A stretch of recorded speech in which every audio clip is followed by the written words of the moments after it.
What is up, you awesome kisters? It is CistReactZ, guys. Today we're reacting to Game Theory, Your FNAF Theories Solved. So make sure you guys hit that like button, subscribe to the Game Theorist, comment down below, and let's get right into this. Bop. Who caused the bite of 83? Why I does thought we Monty already hate knew. Bonnie? And what does David Afton's favorite show have to do with the Mimic? All What? these questions and more are what I'm attempting to answer today.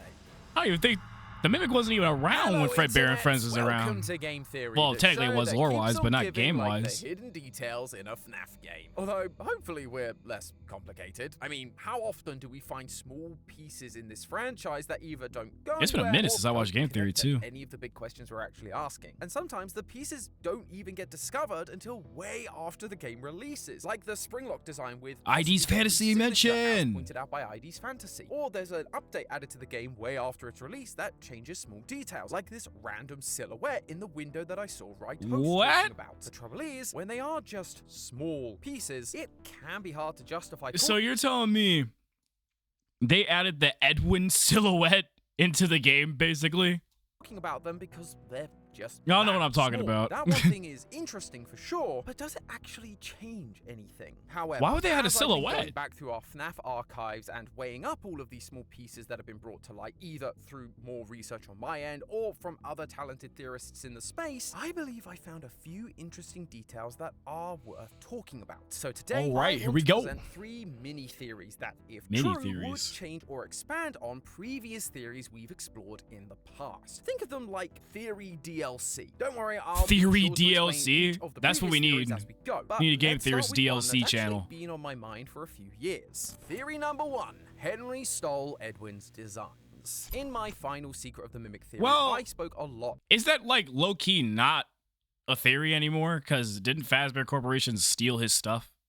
about whether Henry and Afton stole designs from Edwin Murray. So, I like, basically ain't that, settled on like, the idea confirmed? that the answer was kind of yes, although there was a chance that Henry did actually collaborate on some things with Edwin, and he definitely was designing some stuff himself, as he was the one changing the designs from Edwin. I got the change order from Hen last night. But after that video in our live talkback, ID brought to my attention their video and the blueprint I love that thumbnail. unlike all the others we see in Murray's costume manner, didn't have the MCM logo on it, but instead a signature that What? looked like it could be Henry's, adding credence to the fact that Henry was making stuff. She also has a really Okay. cool explanation for Henry's "Prisons of My Making" line, Of while my also making. keeping the FNAF 1 animatronics as That do make Edwin's sense. designs like we see in the basement. Basically suggesting that Henry saw those designs, upgraded them to make the Endo O2s, and then put them in the shells that Property of had been Edwin making for Murray. the classic animatronics, which is why in Into the Pit, which takes place in 1985, we see classic Freddy and the gang, but with Endo O2s inside them. It's a very cool video, and I Could that just have highly been a- recommend you watch it, but proving Could that have just low-key been a mistake, though?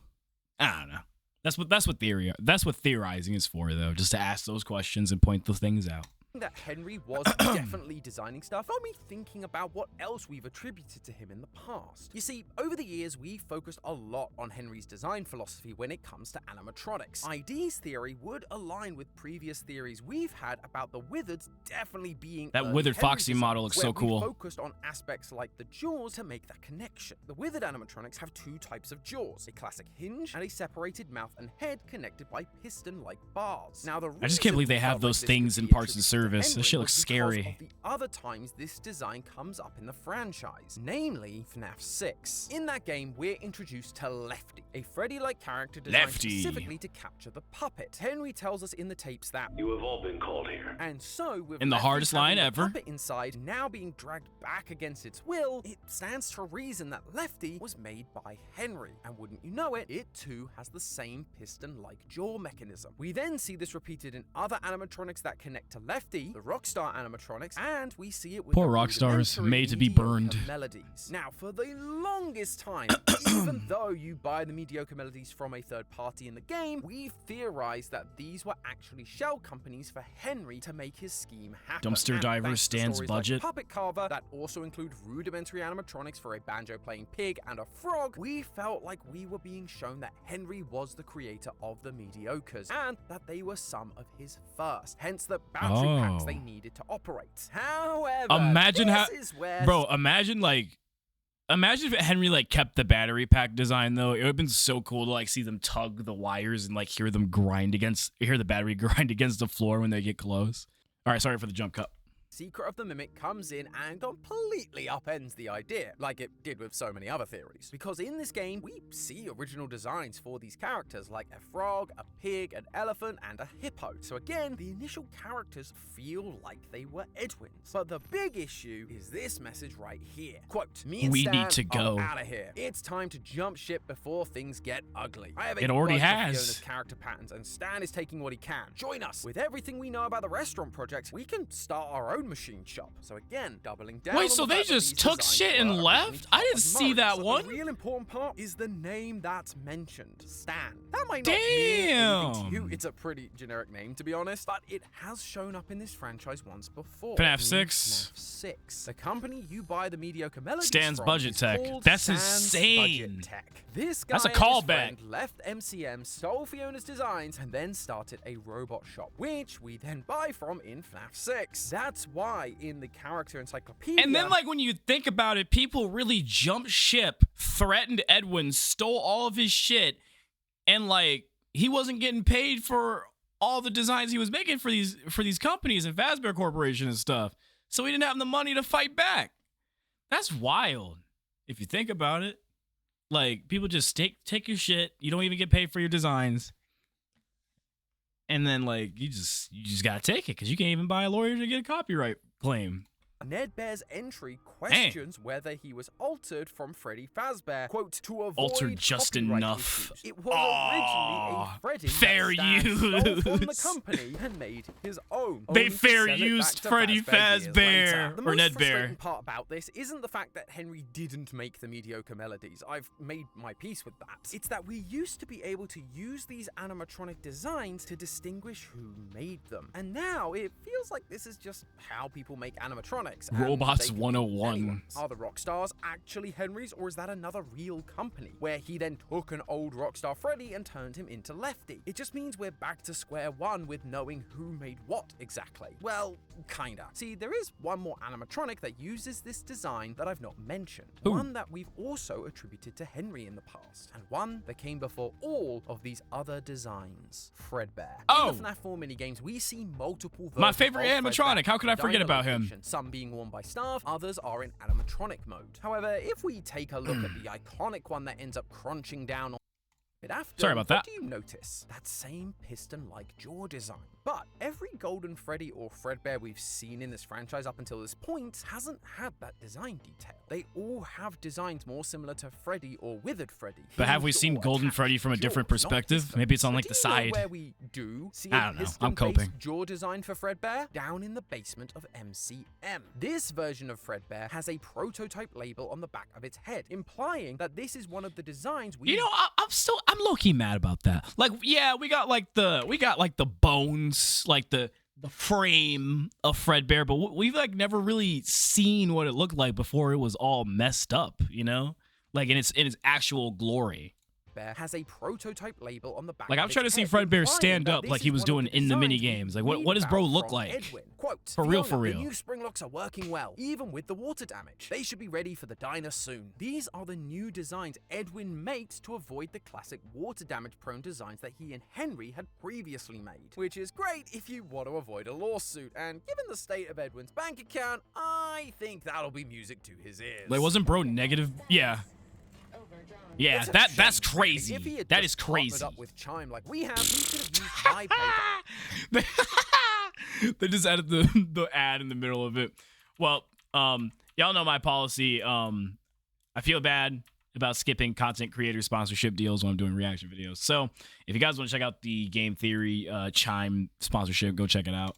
to Chime If it's to something sponsor that looks this interesting video, to you. but at least you made a better version of Fredbear. Like I was saying, this new version of Fredbear wasn't susceptible to water damage. And this one has that Waterproof classic Fredbear. jaw. It seems like despite the project not being fully finished, and this one just being a prototype, Fazbear still wanted more versions of Fredbear Sea-suit in their Fredbear. diner, and so brought this version to fill in that slot, which is why we see multiple versions throughout the minigame. I mean, Edwin does say that these new designs have, quote, odd behaviors, like say, not stopping its mouth movement when there's something clearly Yeah. inside. It also means that both Stan, who left the company to start his own business, and Henry, who bought all of MCM's designs, were all copying. It's really crazy. It really took one bite or one down movement from a robot to really ruin Henry's life, because the crash out that happened afterward just started the whole franchise. Working off of The whole Edwin's crash original out. designs. It can all be traced back to him again. And so if we ever see any animatronics in the future with this design, while they might not physically be made by Edwin, we should take a look, because it's clearly copying his original designs and we can likely trace it back to him in some way. However, this also raises a, let's call it, disturbing truth. If this Fredbear we see in the diner is actually the prototype from down in the basement of MCM, then that would mean it wasn't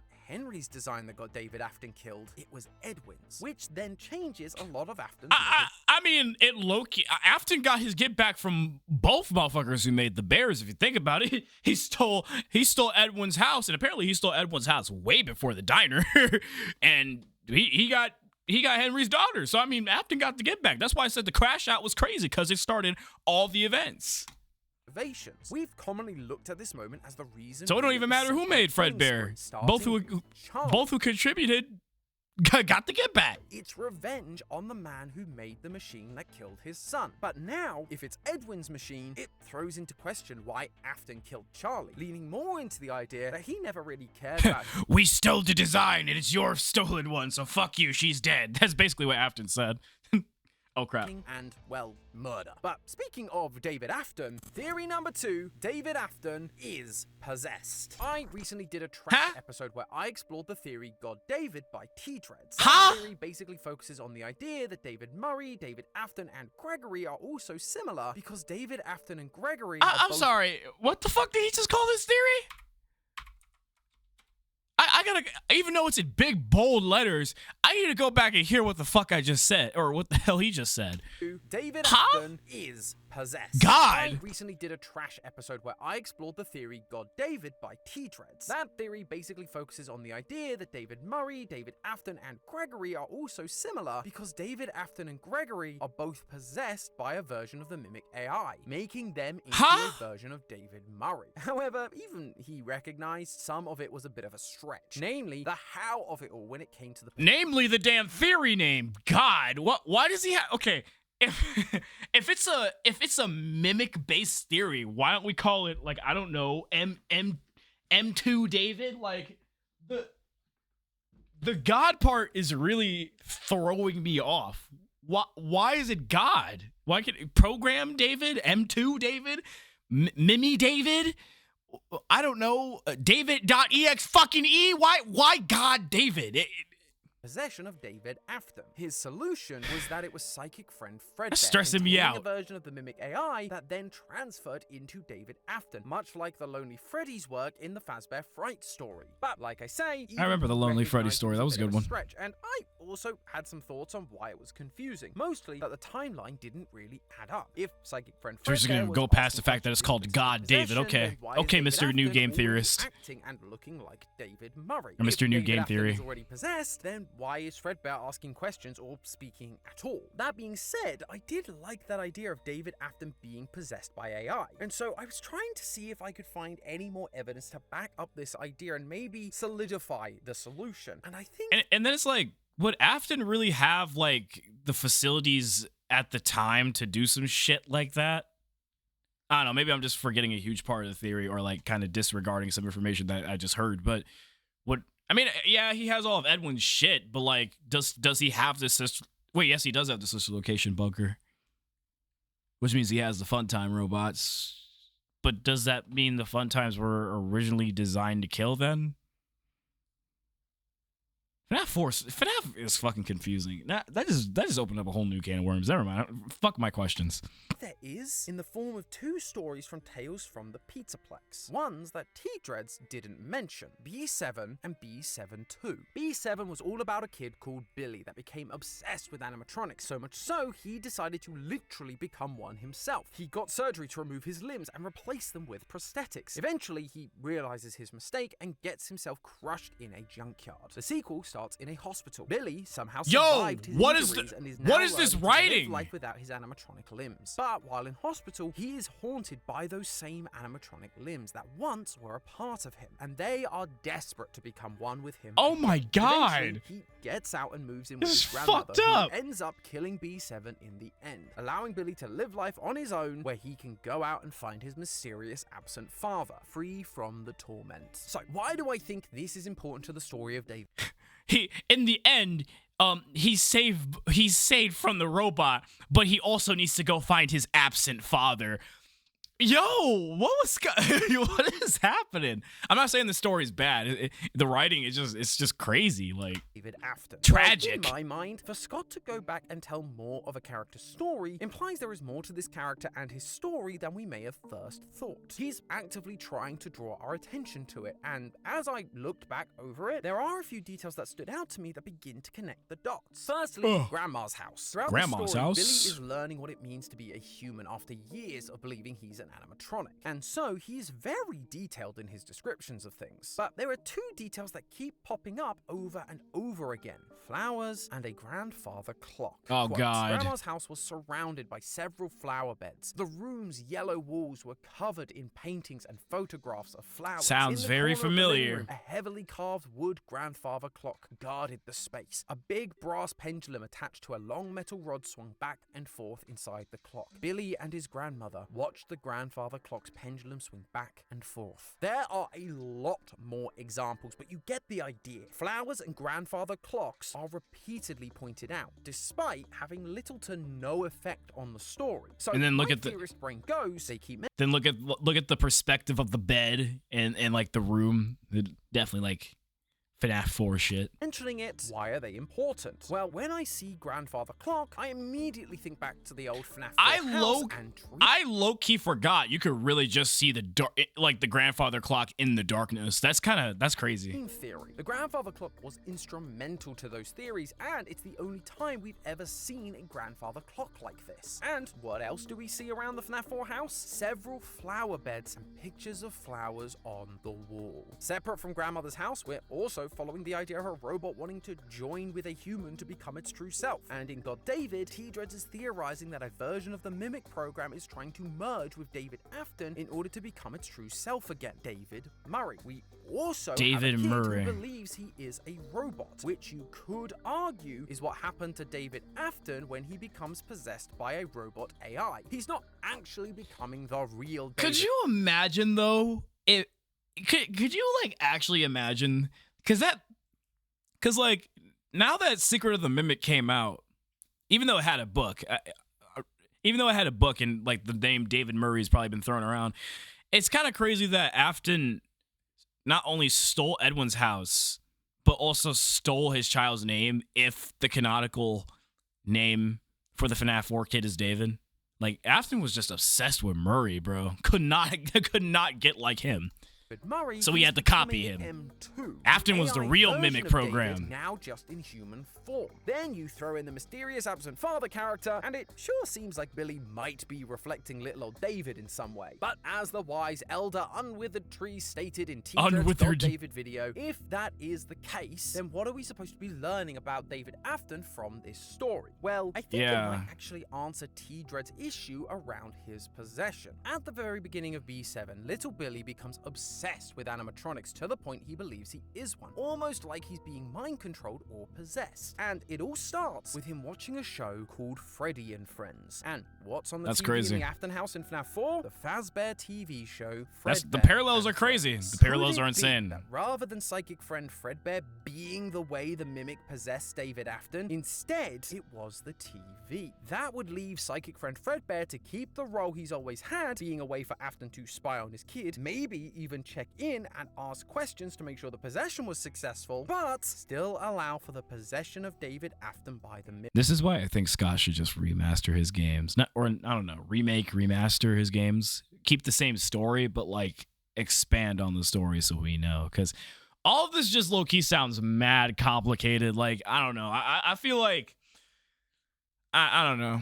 I feel like once the books came out, shit just got way too complicated with this series. Especially when you have Scott saying, like, nothing is connecting to the game series, but then you read the books and shit is connecting to the series, but mimic program like I don't know. T-Dreads originally theorized. It's a huge stretch, I admit, but so was the Lonely Freddy idea in the first place. So I do think it's worth thinking about this kind of symbolism between characters. And speaking of, theory number 3, or maybe the Monty and Bonnie feud. Maybe we just got it all wrong. Maybe the books are building off the games and the books can get their own stories. Or, you know, the books have their own timeline, the games have their own timeline, like how Sonic has the what did y'all call it? The IDW timeline and the game timeline. I don't know. I think y'all were also telling me that the IDW timeline is the game timeline. I don't fucking know. Solved.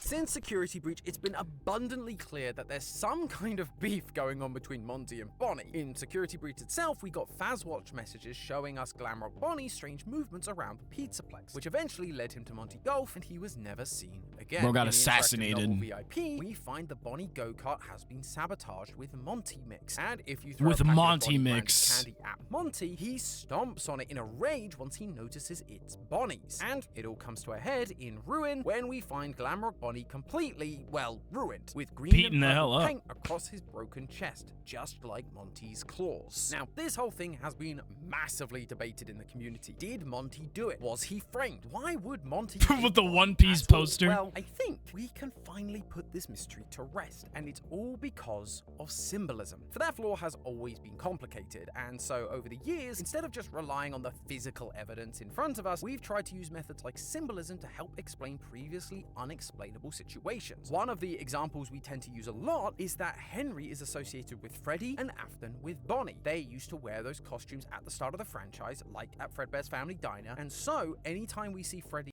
You know, it's kind of crazy how we just, like, how we have Henry, like, actually taking his shit off, but Afton's still wearing his costume. We low-key should have knew something was wrong with him when he's not even taking the damn thing off for a picture, man. Freddy and Bonnie, we should be checking for some kind of symbolic double meaning about William and Henry. When Secret of the Mimic came out, the idea went a level deeper. We were introduced to the characters of Edwin and Fiona, and the fact that they were the original creators of the characters Chica and Foxy. Suddenly, we had our core 4 rounded up. We've got a female chicken That's designed crazy. by Fiona, a I woman never who even was the thought about it first like major that. death in the franchise. I was the first.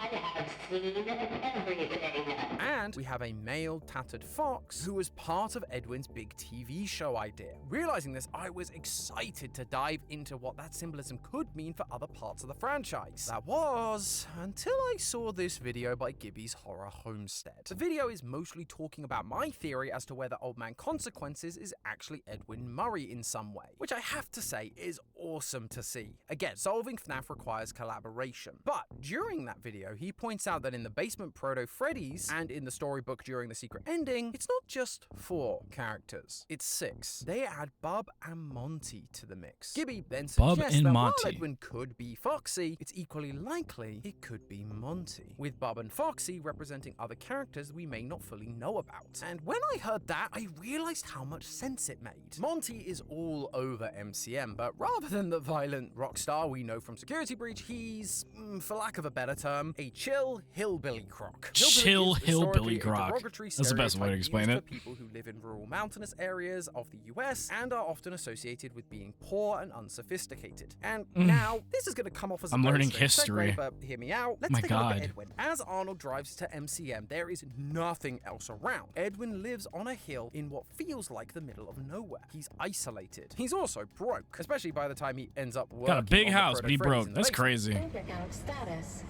Bro was not living the dream. Loan payments are past due. And his designs or approach to animatronics and business is generally rushed, prone to failure, or you could say unsophisticated, especially when you compare it to Afton and his very successful business. To be clear, I am not saying that Edwin is literally a Yeah, I was hillbilly, just but thinking some of of those that. traits do translate symbolically to what we see My from God. Edwin, making Monty a pretty good symbolic stand-in. I like how in this community we also have to clarify that we're not calling fucking Edwin Murray a video game character, a fake bit of pixels, a hillbilly, so people don't throw a fit on Twitter.com. Like, oh my God, dude. He's also made by Edwin, which feels like an important part of the symbolic attachment idea, and to top it all off, his inclusion matches Edwin's inclusion in the franchise. When we look at someone like Fiona being Chica, Fiona may have died in Security Breach, but M1 takes on her identity, and M1 is present underneath the Pizzaplex and all of the FNAF locations probably, just like Chica is present in all the games. But now look at Monty. Monty is part of the Proto-Freddy's at the start of the franchise, only to disappear and then suddenly show up again in Security Breach, which feels just like Edwin's part in the story. He was part of the early days of Freddy's, gets removed from the story both by Fazbear and literally by Scott, and then becomes relevant again in the modern Everybody just days hates Security Edwin. Breach thanks to the Mimic storyline. This could mean that Edwin isn't dead and is gonna show up again to stop the Mimic. Or it might mean I was right all along and Edwin is Old Man Consequences, and his association with Monty is why he appears with a crocodile head in Ultimate Custom Night and FNAF World. But regardless of how he's showing up, the idea that Monty symbolically represents Edwin finally explains the Monty and Bonnie feud. In The Storyteller from Tales Didn't they also have the Red Lake in Ruin? So, I mean, ain't bro popping up? from the Pizzaplex, we I think he learn just that said the that, I don't M1 know. program is put in charge of the Pizzaplex, literally connected to everything, and is responsible for creating new stories for these characters. Suddenly, they begin acting up, and I believe this is what we're seeing in Security Breach. An AI can't create stories. It's going to be remixing stuff from what it's seen and learned. Throughout Secret of the Mimic, Edwin shows disdain for Afton and Fazbear. Someone told them about M2. Well, they can't have Someone it. told them I'm about not Mouse changing Button a 2. single bit of her work, No one's and taking they shit can't from make me. Don't trust them. Never tell them they want to destroy you. He's angry at Afton for stealing his employees and ideas, buying out his business, changing Fiona's designs, and setting unrealistic deadlines. And In stealing his mind, damn Afton house. is destroying him and everything he's built. And M1, the machine designed to mimic Edwin's wife, Fiona, would have been around to witness all of it. He'd have vented to her. She'd have heard his recordings, so Edwin's perspective became her perspective. Flash forward several decades, and suddenly, Monty begins showing an over-the-top disdain for Bonnie, sabotaging rides that look like him, and throwing fits over Candy because the Mimic is doing exactly what we've been doing, associating characters with their human counterparts, all from the perspective of the wife bot that was there to witness the Damn. destruction Fazbear That's caused. low-key a crazy It's one. why Glamrock Freddy That's and crazy Glamrock one. Bonnie It's are crazy best theory. friends forever. From the Murray's perspective, Henry and William were best friends, willing to betray Edwin. So, when the Mimic takes over, she makes that a reality. And that is why Monty hates Bonnie. Monty is Edwin, and Afton is Bonnie. Afton destroyed everything, and so Monty, under M1's influence, reacts badly to anything to do with him. Bonnie on a piece of candy and not him? It's a reminder of Afton's success over Edwin's. So, he sabotages and destroys things, eventually leading No, him that to one is take the crazy. ultimate That one's revenge, the revenge that one's Edwin crazy. wanted, The destroying symbolism theory. Bonnie, just like Afton had destroyed his life decades ago. And remember, even after Bonnie is destroyed, Monty doesn't stop. His next objective, remove Glamrock Freddy from the picture too. During one of the endings, we see Monty Bro's becoming getting a his star, company and back during piece by Monty Golf, piece. we see Monty take center stage with Freddy in a dumpster. Because again, Damn. Afton wasn't the only one at fault. Henry, the man Edwin considered a friend, also betrayed him and sided with Afton. Oh, Fiona was right. They don't think of me as a friend anymore. This is the last project I ever do for them. And so, in this world Yeah, where the you know he was mad when he was talking to himself on a damn audio clip. Mimic is creating new stories, it's playing out the Mad, fantasy pissed, Edwin dreamed of outraged. all those years ago, where he ends up on top, destroying the very people that destroyed him. But hey, that's just a theory. After whenever Game Edwin theory. asked for a Thanks for watching. raise. World premiere on All right, so yeah, that was Game Theory or FNAF Theory Solved. That last one was really good. It really made you think. That second one, God David shit, it really did seem like a whole mile run. I'm not gonna lie to you, and I never really say that because theories are just theories. It's just an educated damn guess, but it just felt like it got complicated, like way too damn complicated. I feel like Theory 2 is low key just what happens when you try to like associate book knowledge with game knowledge and try to cram all the shit together, because then it just gets complicated, and then you have to think about two timelines, and then you have to think about all that symbolism, when really I'm pretty sure Scott just told his story at the damn time, and we were just supposed to accept it as just that's what that story is. yeah, I don't know. And plus, the books weren't even a thing at the time of FNAF 4. I think. I think the books didn't come out. Yeah, no. The books didn't. The books came out after FNAF 4. So, yeah, I don't know. I feel like we just have a story in the game and we have a story in the book, and that's what we're supposed to do. We're supposed to just take it as that. But I don't know. Maybe he did make the books just to add additional context to the game, so you could bridge the context to the game. I don't know. That's why the shit is just complicated. We don't know. We don't know for certain. And Scott's not going to tell us shit because, his franchise is built off of, mystery, thinking for yourself and trying to put the pieces together. And that's okay. I mean, hell, that's just what's going to have to be. But anyway, sorry for that little yap fest. It's a reaction video. Might as well talk about how I feel. But yeah, if you guys want more Game Theory, Five Nights at Freddy's, anything, make sure you guys hit the like button, comment down below, subscribe, turn on notifications, give me your reaction video requests. And yeah, peace out.